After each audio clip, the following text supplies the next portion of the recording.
I'm not ready to wait 100 or 200 years for things to change.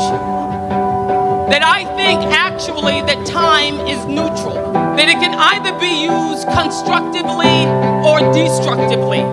On March 1st, the beginning of Women's History Month, Nigeria's National Assembly voted against 5 bills seeking to promote more opportunities for women in political parties, governance, and the society at large. Nigerian women are protesting against gender inequality. They have strategically picked March 8th, International Women's Day, to gather at the Lagos State House of Assembly. The rally is aimed at calling on all the federal lawmakers to consider, or rather reconsider, all the gender bills rejected during the recent Constitution amendment. The 1 Million Women March, attended by the First Lady of Lagos State, Ibijoke Sanwo-Olu, concerned women groups as well as various gender-based NGOs had one mission in mind: having their voices heard this time. Over the past 3 electoral cycles, 2011, 2015, 2019, this number of women in the National Assembly has been in steady decline.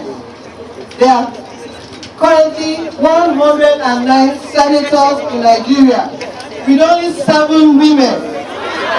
The House of Representatives has 360 members, with only 13 women. This picture will continue to go from bad to worse. We don't want it. And that is why you're here. That's why you come out.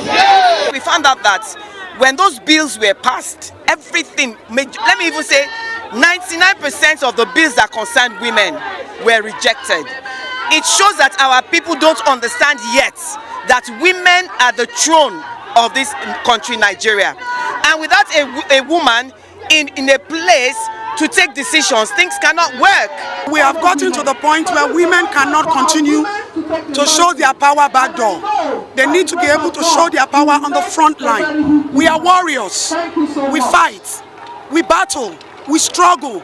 We suffer. We endure. We support. That's who we are, and that's who we must continue to be.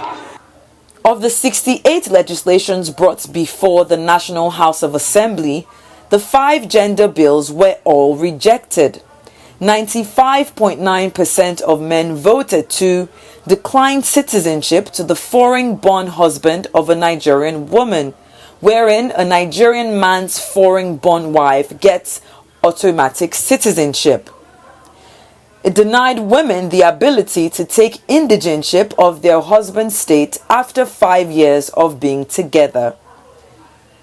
The National Assembly also denied 35% appointed positions for women, 35% affirmative action in party administration and leadership, and an outright rejection of specific seats for women in the National Assembly. I'm a Nigerian. I was born a Nigerian, but I'm married to an American. And the Nigerian Constitution does not allow me to confer my national citizenship on my husband. I don't see that as fair, because the Nigerian man is able to confer citizenship on the spouse. Why can't I make my husband a Nigerian? Several marches that's going on around the country today. So the big one is the one in Abuja. We're in Lagos. We're all part of Woman Manifesto, and a letter is being delivered to the Senate President. And in Abuja, they're going to be there every single day until he sees them. So we're not giving up. And that people think it's over. Oh, there's nothing that can happen. And actually, it can still happen. It's not finalized yet. And this is why we need to keep speaking up and demanding that this is not good enough. You cannot have 5 bills in front of you and say it's impossible for you to pass one.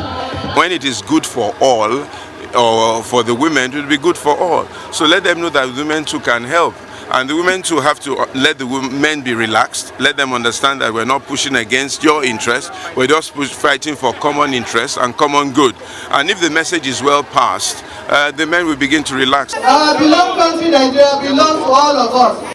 In her parting words, the First Lady urged Nigerian women to remain steadfast and resolute in demanding an end to acts of bias and discrimination, assuring that victory awaits the female gender.